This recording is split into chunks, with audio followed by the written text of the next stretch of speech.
여러분 안녕하십니까? 2월 22일 월요일 아침입니다. 활기차게 출발할 힘을 공급하시는 하나님의 은혜를 덧입어 힘찬 한 주간을 살아가시기 바랍니다. 오늘 연대기별 성경 읽기는 민수기 15장에서 17장을 읽는 날입니다. 그 가운데 16장 48절 말씀을 가지고 재앙을 멈추도록 하는 사람이라는 제목으로 말씀을 묵상하겠습니다. 16장 48절입니다. 아론이 살아있는 사람과 죽은 사람 사이에 서니 재앙이 그쳤다. 아멘. 대부분의 사람은 생각하고 계획하는 일이 순탄하게 진행될 때는 웬만한 마음에 들지 않는 일이 생겨도 너그러운 마음으로 넘어갈 수 있습니다. 그러나 일이 뜻대로 되지 않을 때는 좀 달라집니다. 작은 흠도 크게 보이고 심각하게 생각하고 따져서 누군가에게 책임을 물으려고 합니다.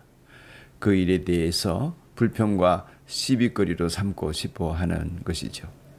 이스라엘 백성들이 가데스 바네아에서 정탐꾼들의 부정적인 보고로 인해서 가나안에 들어가지 못하게 되었습니다. 그러자 급기야 그들은 모세와 아론을 대적하게 됩니다. 자신들의 불신앙이 원인임에도 불구하고 자기 뜻대로 되지 않으니까 책임을 모세와 아론에게 쥐었습니다. 특별히 고라를 비롯한 250명의 지도자들이 모세와 아론만 우리의 대표가 되어야 될 이유가 무엇이냐고 하면서 권위에 도전을 하고 자신들도 이스라엘을 대표하는 지도자가 될 수 있다고 주장하였습니다. 이에 모세는 각 사람이 향로를 들고 와서 하나님께 바치면서 하나님의 판단을 받아보기로 했습니다.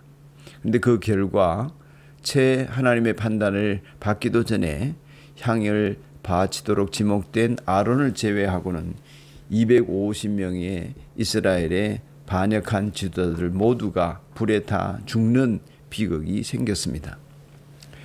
이 사건은 일파만파 또 다른 문제를 일으켰습니다.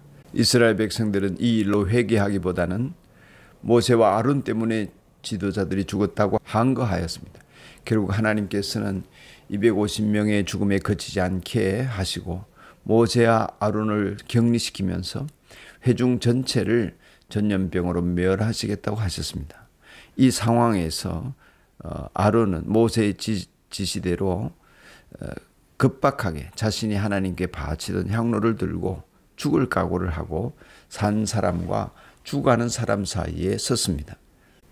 그러자 놀랍게도 재앙이 그쳤습니다. 하지만 그 일로 죽은 사람은 14,700명이나 더 되었습니다. 이 사건은 우리에게 거역의 죄가 얼마나 큰지, 그리고 또한 이스라엘 백성들을 불쌍히 여기며 중보하는 중보자의 역할이 얼마나 소중한지를 보여주는 사건이 되었습니다. 이 일은 오늘 우리들에게 중보자 되신 예수님과 세상을 복음으로 구원하는 교회의 역할을 생각나게 해줍니다. 오늘날 세상은 죽음의 행진을 계속하고 있습니다. 이렇게 죽음의 행진과 멸망의 길을 걷고 있는 세상을 향하여 생명의 복음을 전하면서 구원의 역사가 일어나도록 하나님과 세상 사이에 교회가 굳게 서야 하겠습니다. 예수님의 십자가의 복음을 들고 마치 아론이 향로를 들고 살아있는 사람과 죽어가는 사람들 사이에 서 있었던 것처럼 우리 그리스도인들이 그 자리에 굳게 서 있어야 하겠습니다. 그리하여 산자와 죽은 자 사이에 복음을 들고 생명의 역사가 우리를 통하여 죽어가는 사람들에게 흘러가도록 하나님 앞에 간구하고 기도하고 담대하게 서야 하겠습니다. 우리가 그 역할을 감당할 수 있는 기회가 되는 대로 그 일들을 잘 감당할 수 있기를 함께 소원하십시다. 기도드리겠습니다. 하나님 아버지, 하나님을 원망하고 불평하며 멸망의 그 길을 걷고 있는 사람들 사이에서 저희들이 복음을 들고 굳게 서기를 소원합니다. 그냥 두면 멸망할 수밖에 없는 이 세상입니다. 하나님께서 한 사람이라도 교회를 통해 더 구원을 얻도록 역사하여 주옵소서. 사망 권세 위협에 놓인 사람들을 구원하시도록 우리가 하나님과 세상 사이에 서서 향로를 든 아론처럼 담대하게 서서 주의 복음을 흘려보내는 교회 되게 하여 주옵소서. 예수님의 이름으로 기도드립니다. 아멘.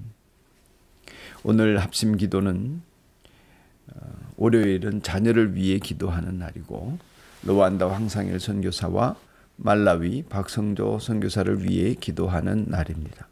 다 같이 합심 기도 드리고 기도회를 마치겠습니다.